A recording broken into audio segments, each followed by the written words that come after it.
گوجری زبان میں اپڈیٹ سنیے۔ بھارتی غاصب حکومت اپنا زیر تسلط جموں کشمیر میں اپنا سیاہ کرتوتاں ور پردو کھلن کی ناکام کوششاں میں مصروف ہے۔ یہی وجہ ہے کہ RSS کی پالتو مودی حکومت نام نہاد امن و ترقی کی جعلی رپورٹ شائع کر رہی ہے۔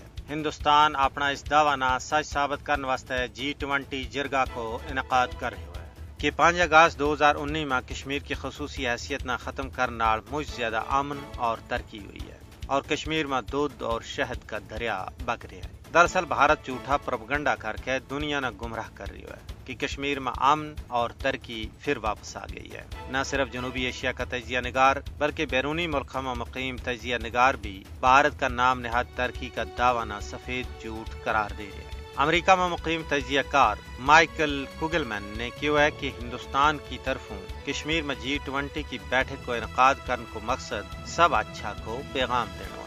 اس کے علاوہ اقوام متحدہ کا خصوصی نمائندہ فرینڈ ڈی ویرینس نے کیوں ہے کہ بھارت متنازع جموں کشمیر میں G20 اجلاس منعقد کر کے جمہوری حقوق کی پامالی نہ معمول پر آننے کی کوشش کر رہا ہے۔ حالانکہ مودی کا 5 اگست 2019 کا اقدام نے کشمیر میں زندگی کا تمام شعبہ نہ برباد کر کے رکھ چھوڑے ہوئے۔ کشمیر میں امن و ترقی کس طرح ہو سکے جبکہ وہ خطوں دنیا کو سب تو بڑو عسکری زون بن گیا ہے۔ کوئی بھی ذی شعور سرمایہ کار کشمیر میں سرمایہ کاری کرنے کا وارہ میں کس طرح سوچے گو جڑو خطوں ایٹمی فلیش پوائنٹ بن چکے ہوئے ہے۔ کشمیری امن و ترقی کے خلاف نہیں ہے، البتہ بھارتی غلامی کا توڑنا انہوں کو اولین مقصد ہے۔